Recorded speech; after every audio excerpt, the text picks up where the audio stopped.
Welcome back to EUL Playday 4, and we continue with our awesome night of Siege with Pawns versus Team BDS. Two teams that have had a little bit of a roller coaster ride so far in Stage 2 and are going to be looking to just solidify and cement things a little bit. Let's kick things off with Pawns, Hap.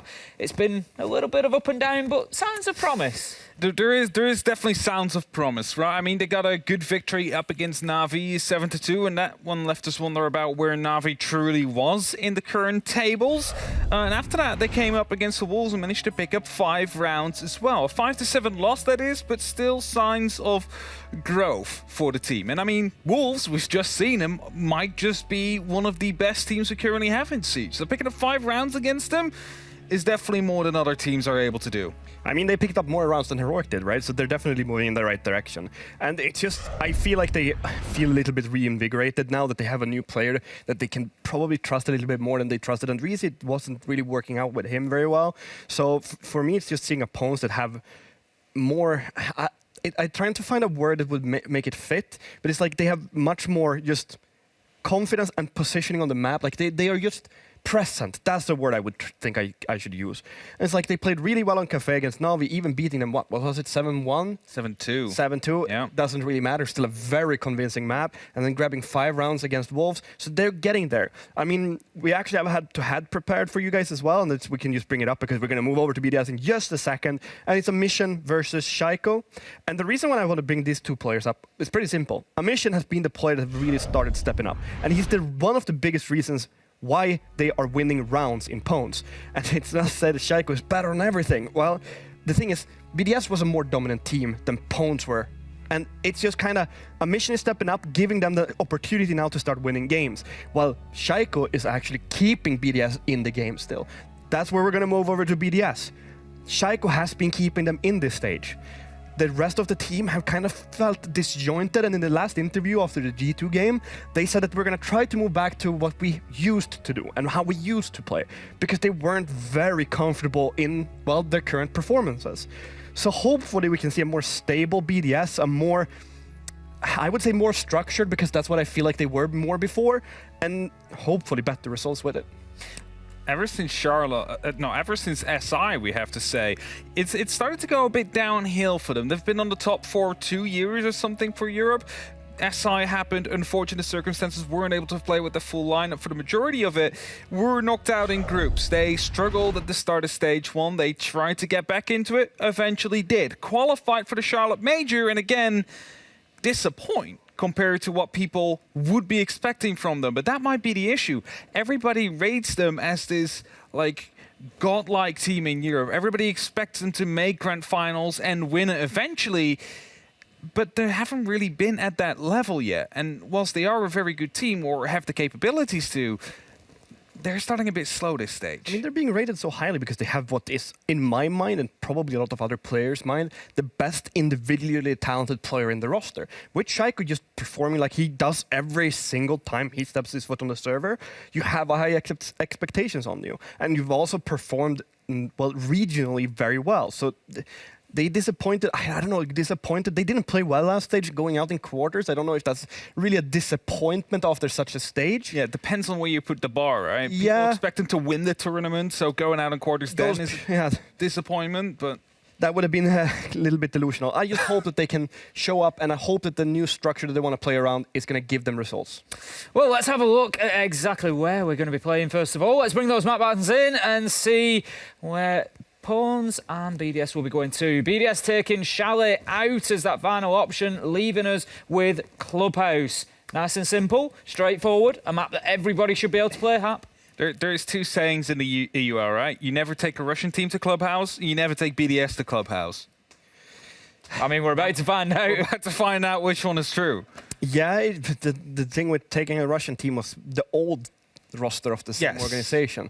So I don't really know if we can compare it. I'm getting a bit of worry for Pawns with this map choice though, because BDS, they are very good at this map. And the thing is with BDS, now that they're going back to their more basic stuff, and they're going back to a map where that literally is step 1, step 2, step 3, a map that they actually did beat Pawns in the first game day, where they themselves said, we trolled 4 rounds. What if they don't stroll 4 rounds? What's going to happen? I think BDS is in for a better map choice for themselves. I think we're going to see a fairly heavily leaning into BDS victory here. Thinking of, the map itself, BDS, we've seen some very strong attacks from them downstairs, particularly. Shaiko getting in there around the kitchen hatch, sometimes getting down the main stairs and going in through the Ash Rush spot, and just, getting those kills. Do you think we get a bit of aggression from BDS on attack? I don't know if we're going to get any specific aggression, because when they play their basics on club, that's when they play really well. So I think we're going to still see that sort of 1, 2, 3 step, but at that 3rd step is when we're going to see the aggression coming in from them. So it's not going to be anything different from what I normally expect. I just think that the map leans into BDS because, well, let's face it, they have higher quality individual players. Excellent stuff then. Our lobby is ready to go. So, no more talking from us. We're going to pass you across. We've got Fresh, we've got Des, and they are going to take us through Pawns versus BDS. Thank you very much once again, Tim. Welcome back, guys. Me and Fresh here again for game number 4 of the day. I think on paper, many would like to look at this game, Fresh, and say, BDS, you fancy him to take it. But it does feel like Pwn's been building up behind the scenes, right? Do you know what? They've improved significantly. Stage 1 into Stage 2, they've improved so significantly. Stage 1, obviously, it was a new roster put together at last minute. They didn't have a big map pool whatsoever, and teams were able to expose and abuse that. Now, this roster has at least a 5-map pool, which means in a best-of-1 scenario, they can play a map that they like. Clubhouse that we're going to is one of them maps that they like. And we saw them in the last 2 games go up against teams that would be considered better than them. They went up against Navi on Cafe, and then they went up against Wolves on Oregon. They beat Navi on Cafe, and they ran Wolves very close on Oregon. Both maps that they like. So from this point of view, I'm expecting a much closer game because Pwns, they do like this map. It is a high preference map for them. And who's gone Pwns for predictions for this game? You, I feel like I did. And Milosh. We are the only 3. So we're in the corner of Pwns. We believe it's that. I know you were believing a bit last week, actually, to be fair, weren't you? I mean, I was. And the thing is like, genuinely, you weren't miles off. I've never seen a team that's like so polarizing in terms of on the good maps that they play, they are very good. And on the bad maps, the maps that they don't play, when teams have been able to get them onto them maps, they've looked really bad. So, Clubhouse is up there. It's their third preference map. It's a map they want to go to literally every week if they can. Now, moving through to BDS, and we'll come into the map bans in a second, but moving through to BDS on this map, they played against outsiders on this map, and it was a 7-5. But their performance, the way that they played, had they have played, I would say, quote-unquote, properly, it should have been a 7-2, but for some very small issues that cascaded into round losses. So for BDS, I'm looking for some improvement because they didn't play the map well, and I think Pwns on this map are better than what outsiders would be. So if BDS put up that same performance that they did last time that they played it, Pwns will definitely be there to capitalise on it. You might find this game moves a bit quicker than you would normally expect as well. Kai taken away, but the Thatcher still left on the board. Does mean no Mute Mozzie holdups. Things should be plain sailing for both teams on the attack. And Valkyrie, unsurprisingly, going to be our last ban, which does leave the Mirror in play. Although, admittedly, we don't really see Mirror all that much, except for on Gym and Bedroom on this map, Fresh. Yeah, absolutely. And we're getting not far off that standard ban. And particularly with the Clubhouse, is you're always going to see some, probably 2 of any of the breachers plus Thatcher bans. So it's no surprise to see a Maverick and an Ace. I'm really not surprised by any bans these days, to be honest. And then you've got the Kaid on the Valkyrie. But like you say, it will increase the pace of the attack significantly with the Thatcher being on the board. Well, understandably, we're going to kick things off downstairs in Church and Arsenal. And looking at the lineup coming along from Pwns here, looking in towards things like the Malusi, potentially the Azami, you may well see a good bit of roaming coming through. Got that Warden on side, as a good number of teams enjoy employing, I think, more out of fear of seeing a Ying come through and not wanting to get smashed in the face by that repeatedly. But I think what you find with some teams, Fresh, is they drop away from playing that Warden into the later rounds in the half once they realise, actually, the Ying isn't really in their wheelhouse. They're not bringing it out here, right? Yeah, I think you showed the Warden a couple of times early doors. You showed that you're happy to play it and willing to play it, and it's part of your strategies, and therefore teams will go away from Ying. Plus, I'll be honest, on Clubhouse, there's not a great deal of room, especially with the way that BDS will play Clubhouse, to bring a Warden. You've got to bring 2 breachers. With the Thatcher being open, you've almost definitely got to bring a Thatcher, and then you need some kind of verticality, which will be your sledge. So the only place that you could realistically replace a Ying here would be Finka, or you're suffering on a breacher front. So, you know, you're not going to take Shaiko off Finka for Ying. You're just simply not going to do it if you're BDS. No way. So, you know, I expect BDS to pretty much always run some kind of conventional lineup. Now, there's going to be kind of a false roam coming out from Pones. They went up on top floor, did some reinforcements, but aren't actually going to play there. However, that makes BDS, it forces them into droning it and spending time making sure it's completely clear on the top 2 floors. You see in Playday, he was going to actually breach that jacuzzi wall. It looks like they've cleared it very quickly with drones, and he's going to save that thermite charge. So that's a good save of utility. Get to work on clearing out the mid floor with the drones, and then go down from there.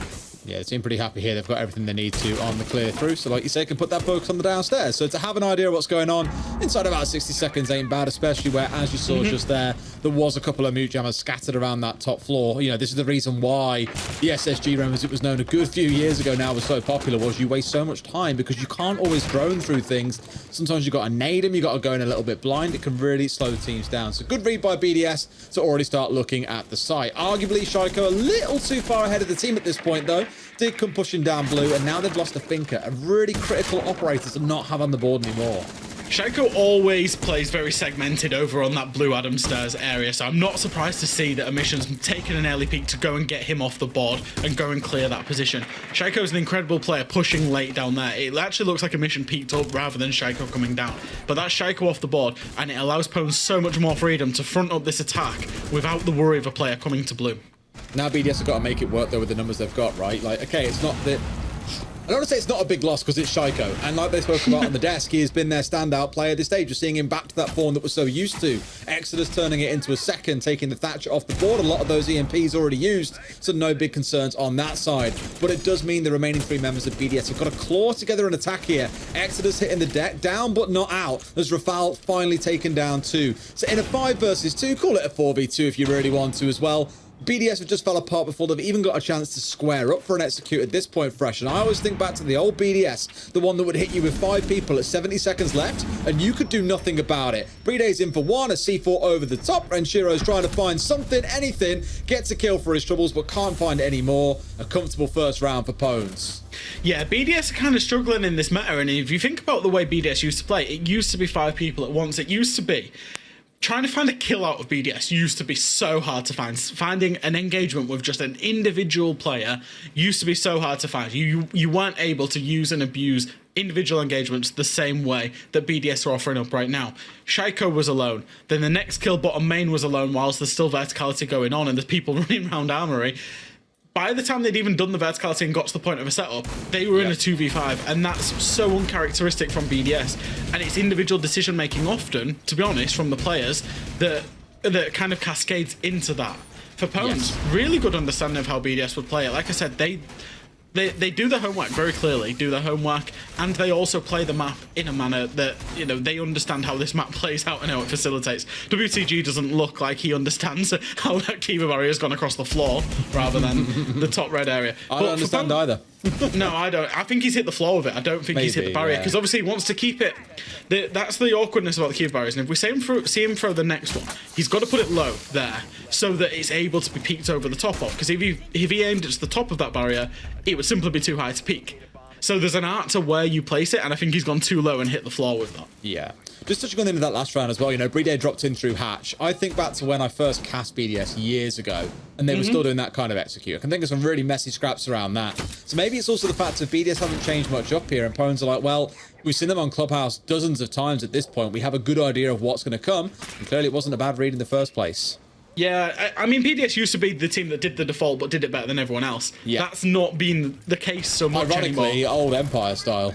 Yeah, absolutely ironically, as we're going to see the Thatcher, the Thermite, and the Hibana all come off at the same time. Emission's going to be too ready for that. We'll get the Bandit Trick. We'll actually get Bandit Trick on both of the hard breach. Now, the fact you've not got Ace or Maverick on the board, you can do that with Ace. You can go up close to the wall and get rid of both walls, or at least one wall, because of how fast the Ace charges go off. With Fairmite and Hibana, that is simply Timing. not how it works. Shaiko will get an amazing timing, however, onto Exodus with that vertical nade. That was some special time in there as well. You just saw the outline coming across on the left side of your screen, like, surely not, and Exodus just runs straight into it. So, a good bit of work being done by BDS, making use of those vertical nades and getting some damage done. Good stuff to kick things off. It is the entry they didn't manage to find in the last round, and Shaiko remains alive. Good stuff to keep that Finker on side. However, they've not got the CCTV breach, which means Shaiko has to spend a lot of time, as you can see here, holding on to that CCTV window because they can't do it from the breach. Renshira's going to actually go in below to try and remove the mirror window, do a decent amount of work with the vertical nade and also looking up. Needs to be careful that he doesn't get double dropped on in terms of the hatch. Still trying to find an angle and finally does open that mirror window. But I've got to say, this is pretty awkward. Going from the jacuzzi side only, you can't play windows safely because you haven't got that breach. Pwns can basically front up this defense once again, even though they're in man disadvantage. I know they've got a numbers advantage, but it still feels like it's building towards that head where they're not going to have everything they need at this point. But let's see what damage they can do. I know Rafał was looking in towards a Logi drop to push his way through. Alem's finding one. Rafał now thinking about this drop. It's WTG, low HP, manages to get a kill back on the other side before Shaiko steps in for the shutdown. And this is why killing this man is so critical. BDS finding their kills. Nico left alive now, scrambling back towards site. Will find one, looks for a second, unable to find him. A 3 versus 1. This feels pretty much done. Yeah, absolutely. BDS doing a great job of finding control of cache and construction despite the fact that they didn't have a breach and an ingress to do so. They obviously had the man advantage, but also there was, for some reason, there was a Pwns player on the rotate all the way up the bottom floor. I think it was Nico who came up the main stairs he came late. back up late. I think he was trying to rotate to try and kill Renshiro below, but he went so slow in the mid round. If he goes and gets Renshiro, it's a completely different story. He can be faster, get himself back up to site. But he was so slow on the rotate that because he went, he actually manufactured essentially a 5v3 for BDS onto site. And you would back them to see out that man advantage. It just reminds me a long time ago. There was a game that ended 6-6 between BDS and Vitality. And I remember at the time, a few people analysed it and essentially said, you know, Vitality came in prepared with the perfect counters to everything BDS did. And there was one round in particular where BDS had 3 players stationed inside construction. Their only way into site through the single doorway. They push in and they get every single kill and still win the round. And it's one of those where you were just like, what can you do against that? You've prepared for them perfectly. You put them in a massive gun disadvantage and you still lose the round. This is before we had Finker and Iana being the go-to meta. It was against old Vitality back in the day. So I just look at it and think we know that capability is there inside this BDS roster. And it's not quite the same they just pulled off in that round, but it was one of those again where you're asking questions, will they be able to get away with such convincing numbers at the end of this? And the answer absolutely was yes. I'm actually surprised of the site rotation here. I'm actually surprised that they switched off the gym because, you know, obviously they had the vertical nade up that got the kill and they opened in entry def. That doesn't happen 9 times out of 10. You know, it was a very unfortunate timing on the rotate back from Exodus. Then they had Nico and Narnia, but realistically, those two things don't happen. They've got a fighting chance at that round. They clearly felt there was bigger issues than potentially even I've seen there, and they've decided to go to what is a weaker site in CCTV cache. I'm kind of loving how many problems Rico's actually causing as well. The Bandit across the last couple of rounds has been him, and you know, even with the Thatcher on side, with no Maverick's obviously not available as well, it has been a bit of a headache for them. Trying to stun underneath the wall here, yeah, it feels a little bit kind of gimmicky. If you get away with this, he'll be going through the hole as well, finding out on the bottom side. No one underneath to try and deny anything away, not that it is required, as that exit permit will go off, and the wall has been opened up. That's OG Bandit tricking and stunning yeah, I've not seen that in a long time. But it's good to see the BDS, you know, you can't teach an old dog new tricks, but you can have an old dog use its old tricks, and that's exactly what BDS have done there, using the Sophia Stun in combination with the Factory MP. So that's the wall established. Now the next thing for the attack, once you've established CCTV wall, is are you going to go for the construction side take, or are you going to go for the garage side take? Because that's your next problem. You need to pick another room that you need to attack, and whether that be construction or garage. It looks that Breeday's outside of garage, and there's a soft wall on garage, by the way, with a wall in pocket for Pwns. Not sure why they haven't reinforced that, but it looks like BDS are gonna go for garage. They've managed to open it with the RC Rotero. You might think that Breeday might also open the other single panel, but that seems clumsy to me from Pwns. Well, they still have Shaiko, please. Bring it down side there on Catwalk for free. I remember a couple of teams left this soft actually and used it to be able to challenge on the outside pretty much immediately, but Pwns don't really strike me as the kind of team that want to try and employ that sort of gameplay against BDS. Maybe it was a time issue because they've still got one reinforcement in back pocket as well. whatever the reason, it's been left open. It gives a very quick, easy entry for BDS. We're into that last 50 seconds, though, at this point, fresh 4v5. Yeah, but the big problem here is that the garage player has died to Shaiko. Now, he needs to value his life. If he was still alive, you would see this whole game of cat and mouse and ADSs going off, as Shaiko is just trying to bait out any peaks here. But he hasn't, which means 35 seconds for BDS is more than enough to actually plan and execute here. Nico finding one back on towards the lem. Shaiko kind of second-guessing himself quite a bit here as a man comes in through the rotate. I was going to say, he saw him every day of the week. It's far too easy. Breday's in, holding F for the defuse to go down. And Mission finds a second onto Rafal. As Breday gets C4 at the last second, the defuse won't go down. Shaiko turns his attention south. He finds a 4, making a 5. This man cannot be stopped. What do you say about that? Simply, Shaiko has just walked in and killed absolutely everybody, and he simply does it in every single game. Did it on the Cafe game a couple of weeks ago against Heroic, and he's done it there today against Pones. Finds the kill on Catwalk, finds the kill top red, and just takes that ground for free. Even when Breday was down but not outplanting the diffuser, has Shaiko used his Finker boost? Nope. He's just peeking absolutely everything. Had he died, massive liability to his team there. But it's Shaiko and just gets everybody with everything. Hasn't reloaded once. That is unreal gameplay. And that is what he has done all season long, by the way, when BDS have absolutely needed it. Because it was getting a bit clunky right down at the end there, especially when Breday got C4'd. It's what makes me a bit nervous, and I've been really excited about Rogue versus Wolves on the next Playday. That's going to be game of the season for me. Like, it's going to be so good to watch. And I've kind of been watching the two teams over the last couple of weeks to evaluate where the strengths come in. And looking at Wolves today, we cannot ignore Mowgli absolutely gleaming, right? Doing a wonderful job. You can kind of say the same about the other French team in the league in BDS, that when it's Shaiko shining and doing well, then winning rounds. That's exactly the story in this game. Shaiko was the entry death in round 1. The team fell apart. The next 2 rounds, he's got the entry or walked on to get an ace. They've won them. How weird. It almost relies on these individual players to do super well. I don't want to kind of boil everything these teams down just to one player and say, well, it's a one-player army. Of course, it's absolutely not. But you can't deny the kind of impact they're having in these rounds so far. Yeah, and I think, like I say, if he hadn't have used his Finker boost, well, he didn't use his Finker boost. If he'd have been killed there with Breday down on the plant, there would have only been one person out on the breach. So that was a massive risk taken. I don't think the rest of BDS were particularly ready for it, and that's one thing that we have seen, is that Shaiko's been the front runner, right? And the rest of BDS have been, for a lot of time, quite passive behind him. So it is something that has been used and abused by other teams, and it's one thing that BDS needs to be super careful, because that round, but for Shaiko going nuclear on an ace, could have gone a different way. Will he see it from here as well? Oh, gets it out as well. I think he does get rid of it there. Yes, he does. That's one of them down, and I like the change up here in a way. This feels like a really OG mirror window as well, by the way, to open it up and deny things away with impacts. But I like it because we've seen Bandit tricking. Now we're seeing the impact tricking. So Pones are actively trying to put up a defense against the utility coming in for BDS and trying their damnedest not to let this descend into a game of frags.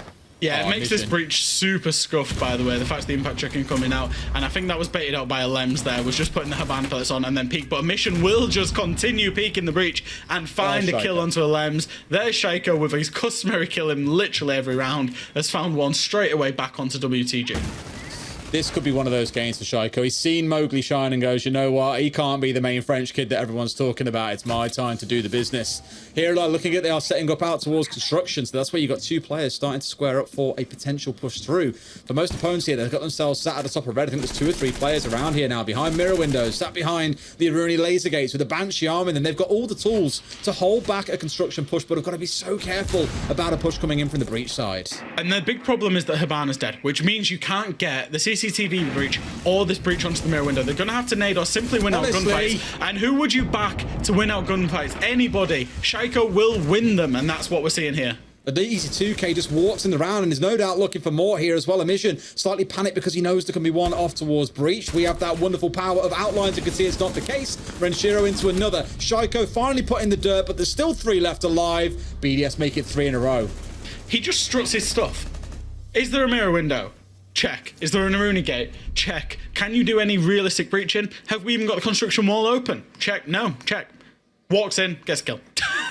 And he could have picked either side of the window to pre-fire there. Well, I guess when you look in, it's in, right? Because the mirror window was peekable from either side. He's picked the perfect side, baited out the peak, and got the kill. Sensational game coming out with Shaiko here. Is that 10-1 after 4 rounds or 10-2? Unreal. absolutely, and one of those obviously being an ace as well, but to still pick up 2Ks, 3Ks throughout, it's just one of those kind of games. And the thing is, I feel for Pons, I don't feel that they haven't been actively trying to play the game. They've been trying to deny. They've got Bandit tricking out. They've got mute jammers across the top floor. Now they're trying to full-on SSG roam in this round as well. They are actively trying to play the map, but Shaiko's just saying, boys, you can keep playing SimCity all you like. We're playing a real FPS here. He's taking a lot of risks, like even just walking in facing against the mirror window. And I guess this is, you know, I hate to put a dampener on things, I really do, but when Shaiko gets punished for those risks that he's taking, his teammates haven't been able to pick up the rounds. When he isn't punished and he's able to get these 2Ks, 3Ks, that's, Pons played that almost perfectly, but for two people peeking onto Shaiko and dying.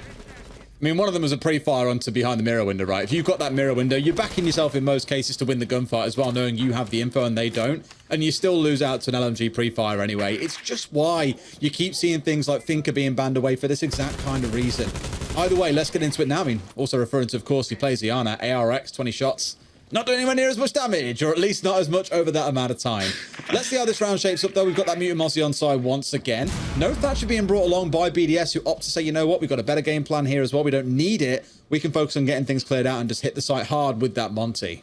Yeah, they tend to just ignore the roam, basically. Wait for the rotate back down. You see LMs, he's been very patient here. And I'm wondering, as you say, if BDS just go pretty much straight into site and force the rotates back down, it looks like it's going to be that, and try and rely on that defender rotation to basically imitate and create chaos. We're going to see it. Who else has got that entry kill? Shaiko's in. He's into site. Rafael's walked in, found one, found two on the Monty, and suddenly we're in a 5v2 scenario. Pons have absolutely fallen apart already. He just makes it look easy. It's another plan going down. This world could be a flawless round coming through unless Exodus can get back at this point what feels like a consolation kill. He cannot.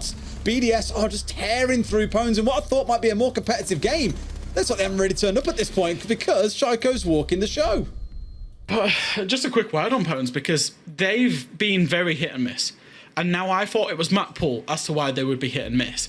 But also, they're on one of their favourite maps right now. So it's not just map pull, it's consistency issues for them.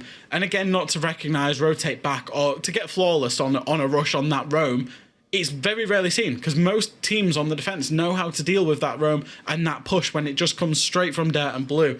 So I think for Pons, obviously they've taken the tactical timeout. Regroup, recover, try and find at least one round on the defence.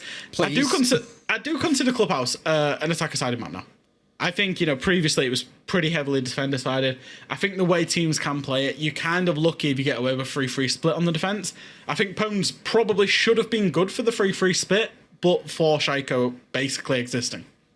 A lot of it's obviously come down as well to that Thatcher being available. We touched on it being used in a few of the rounds. It's been in 4 of the 5 so far. It does speed rounds up. You can just chuck it at a wall where there's gadgetry behind, whether it's Banshees, whether it's jammers, doesn't matter what it is, whether it's magnets. You'll just burn through it and remove a lot of obstacles for yourself in one go. So I don't want to say let's wait and see how Pons do in the second half, because it's not that clear cut. This could well end up being a 7-1, 7-2 to the side of BDS, who are walking their way through it, but you just don't know what you're going to see in that second half. Let's see then who's going to be the superhero for Pons in round 6, because my God, do they need one. And one thing that I touched on about BDS, and BDS touched on themselves, is when they played this map against Outsiders, they started on the defence, and their defences were and have been particularly sloppy over the last couple of weeks.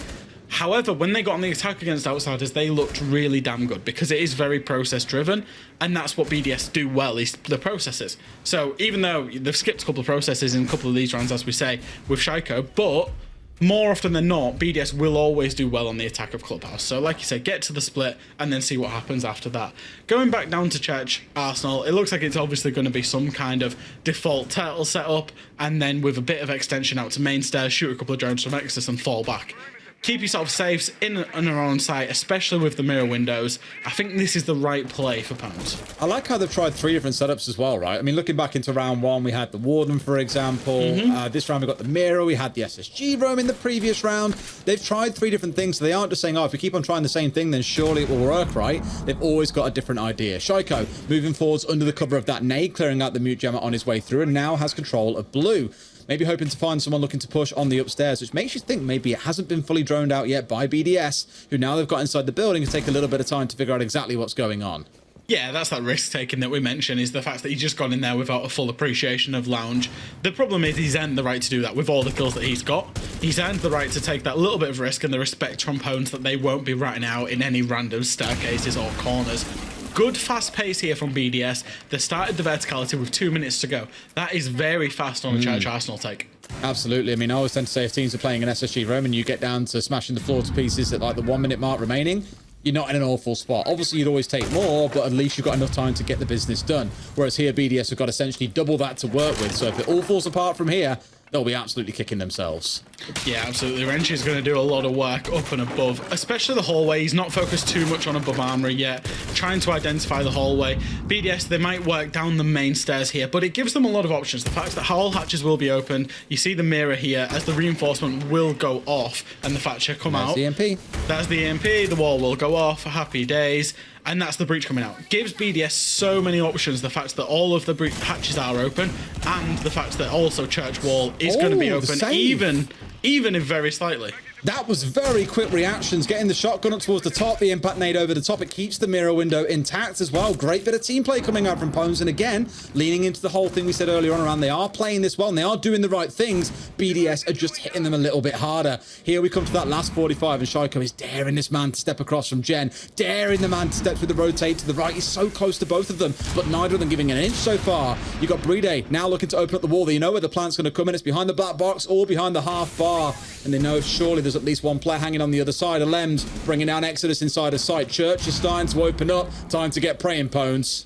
And this is the part where Shaiko's going to drop late, and they've got a massive appreciation that there's two people kind of looking towards it. And as Breedays goes into the plant, that's when Shaiko's going to go, and it involves going together. Pones have got to front this up. Shaiko drops, gets one, but gets instantly traded out. Nico finds another onto Breeday, and it's all gone a little bit wrong. Alems and Renshiro left in it. Alems is going to try and force plant with 3 seconds to go. Will be smoked. No, he won't be smoked out. No way. Renshiro finds one. Alems is going to stay stiff, and Renshiro has the cover.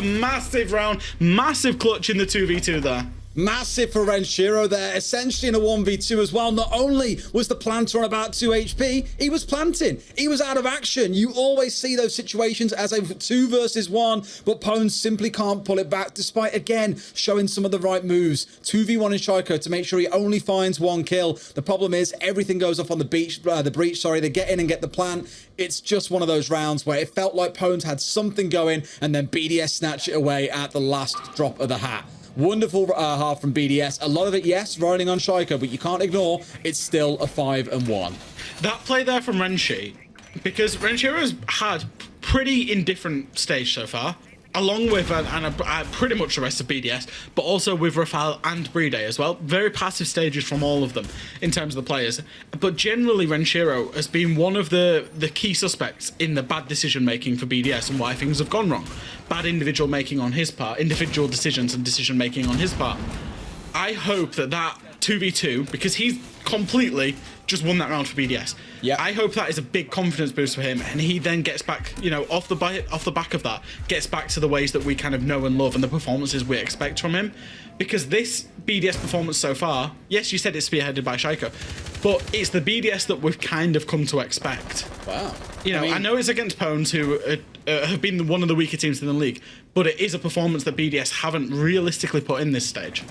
This is a really curious setup from BDS. I always used to joke, the only time you knew they were ever trying to roam was when they changed one pick, and that was Alems going on to a Valkyrie. But here, they've gone balls to the wall. They're throwing everything out on this roam. They've got the Vigil, they've got the Mozzie, the Castle. Even the Aruni arguably could be out there as well. Their only really defense on site is the Capcan, no doubt with some of those scattered around downstairs to stop any would-be rushes coming through. So now the question really turns on towards the side of Pones, and what are you going to do about it? And looking at the fuse on their side, they need to have vertical control, which means you've got to clear the full length of the map. So they've got to start on top floor, work their way through the Mozzie, the Vigil, all these intel denial operators, and clear them out before they can even think about the site. 1 minute wasted, and if we compare and contrast, at 2 minute mark, BDS, when they were attacking the basement, were already in the vertical over kitchen. And then they were trying to get the vertical into sight. BDS, they're staying completely stubborn on this top floor, really forcing Pones to come and clear them out. And eventually, they will drop themselves back. Probably this will be the trigger point. Get a couple of kills, get yourselves back to sight now, lads. When you got rid of Shaiko, that's the key to win a round, right? Right? Absolutely not. At this point, it's 4v2 for BDS. Again, decimating Pones in the round. And getting cheeky here. No. Looks out the window, gets a little bit too big for his boots, and WTG puts him in the dirt. Still, of course, on the fuse here. Not really something you're looking towards saying, yeah, this will be really helpful for us, because BDS, they aren't too bothered about hunkering down just yet. They're in a spot where it's a 3 versus 2. And you can see on the side of Pones how cautious they're being. They've only got a couple of drones they can make use of, plus any flank drones that are out and about. And there it is. WTG put in the dirt as one comes out. They had no idea Rafal was still on the upstairs, and now Exodus, who's only found 2 kills for himself in the entire game, has somehow got to win this round solo.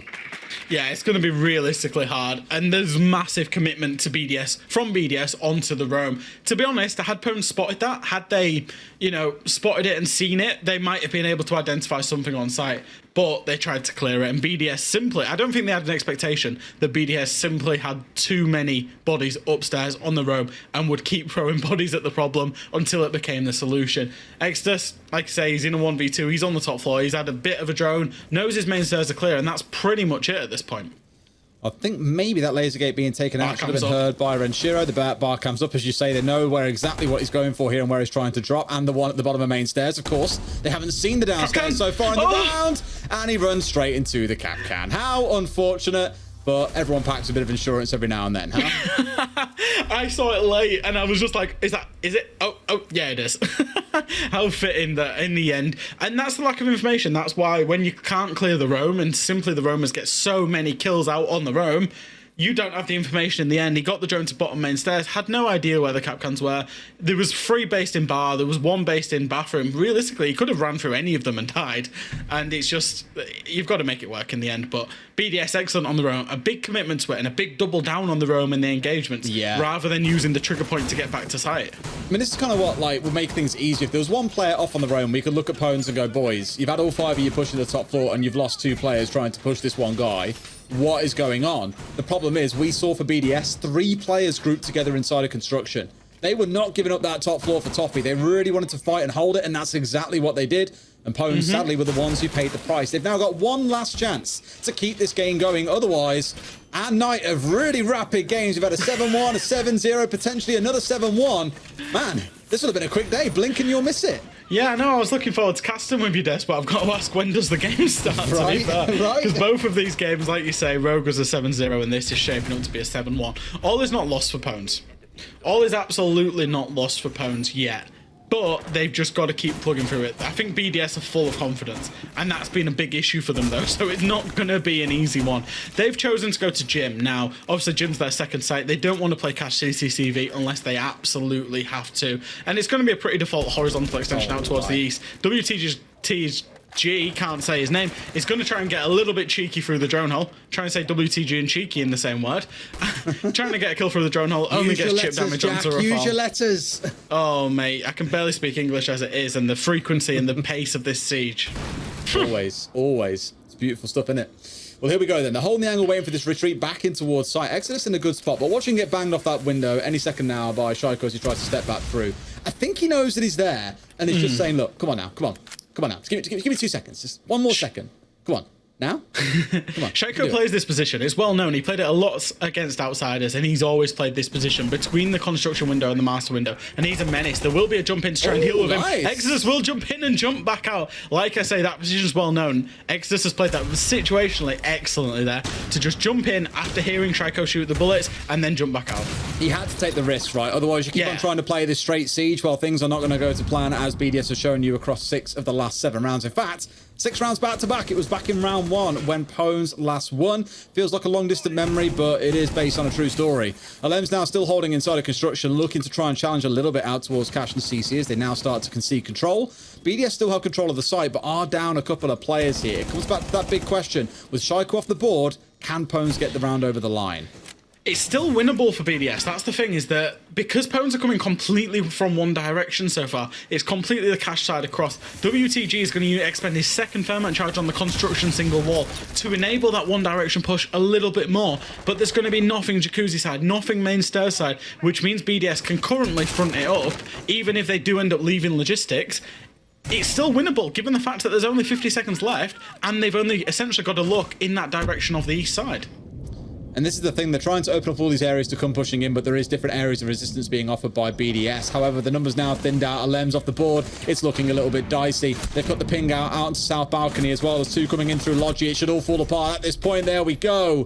Pones getting their second round of the game, but there is still a very tall mountain to climb. Yeah, fortune favours the brave realistically for this particular round in terms of getting in, getting that kill on Shaiko and getting themselves back out. Really liked that play, was a big fan of it. And then once again, the numbers advantage is so simple and so clear on Clubhouse, is that once you've got the numbers advantage, you put the defenders under so much pressure and they feel the need to peek out. And that's essentially when you then punish them. And that's exactly what Pones did.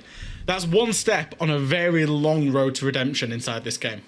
I mean, I'm not saying correlation or causation all the time, Fresh, but in the 2 rounds that Pones have won, Shaiko's been the first death. A mission back in round 1. God, what a liability Shaiko is. How dare he be the first death in 2 rounds? You are literally costing your team rounds, Shaiko. How dare you, right? I mean, the data don't lie. I reckon he needs to change out his operators now. Get him off the alibi, get him on the frost so that can't happen. Because that is the direct counter. This is like one of Ace's TikToks where he's like, how did I die here? And I'd comment and I'd be like, if you were playing Frost, that wouldn't happen. But somehow Ace would always find a way, even if he was playing Frost, to somehow walk into his own Frost mats. The man is a magnet for them. I'm sure you found that out in Ranky a few times. He's a nightmare. Yeah, he can be. He dies the most unfortunate deaths in Rankies. I'm sure Shaiko is going to have a bit more of an appreciation of that window in this round. I'm looking towards that Amaro and thinking, what's the sneaky plan? It's always worth stressing. No, it's not all about entry in towards site. I was going to say, this might be a little bit overkill, bro. Ooh. A mission? You good? Fortune favours the brave, does. It does, but it also punishes fools. So he's got to be really careful here about either A, coordinating it with team, or B, knowing it's safe to go on the other side. No, there's no bandit trick either. Here we go. He's thinking about it. He's trying to thrive on the chaos here. He's straight in. There's no on the stairs. Charged his way straight up. Siler's got the entry. What about towards Logi? In fact, Siler got that clear. So now they can look at sight. They've got full control. There's a man in bathroom. He didn't know about him as well. Playday. Explosions all around, but still fighting on. Eventually goes down at 3 versus 2 as Lems and Rafal left to try and recover this one. Rafal on the downstairs. C4 from below will get pulled, but they've already rotated off. Good read. Lems finding one back. Surely, Fresh. Surely we don't see another 2 versus 2 go the way of BDS. What a shot from Rafal! A 1v2 Exodus. It's now on everybody. Death from above coming down, but Rafal wins it out. BDS take the 7-2, and despite the chaos of that last round, they hold firm. That was an excellent 2v3 in the end, especially there. And it was especially as the C4 goes off, Lems has picked and peeked out and found the pick to get its 2v2, and sensational play there to get up the main stairs and get 2 kills from the bandit in the end. BDS, on the whole, really well controlled in the whole game there, controlled nearly every round themselves, played it out exceptionally, particularly on the attack, and much worthy victors. I was told I had to catch some siege tonight, Fresh, but it's now 5 to 9 UK time, and we're done. That's us done casting. These games have been so quick. Yeah, 7-0, 7-2. But, you know, I think in both of the games we casted, the road game earlier, this game today, in this particular game, there's been one clear team that is levels above and has performed levels above their opponents. The thing is, I will give to Pones, I feel they had some fight in this game at least. They didn't roll over and just get bowled over embarrassingly in a way like Outsiders did earlier. There was some fight there. And for a team that everyone came into this stage thinking, 10th place team, going to do nothing, they are improving. Maybe not enough that you're going to see them climbing up the table, but they are getting better, and that in itself is worth celebrating. But at the end of the day, it's BDS, the successors, who now still have a chance, it seems, to fight into that top 4. And I still can't tell you who our 4 teams will be going to the major. It's going to be a wild few weeks. We'll go to a break, and when we come back, our desk will break it down for you.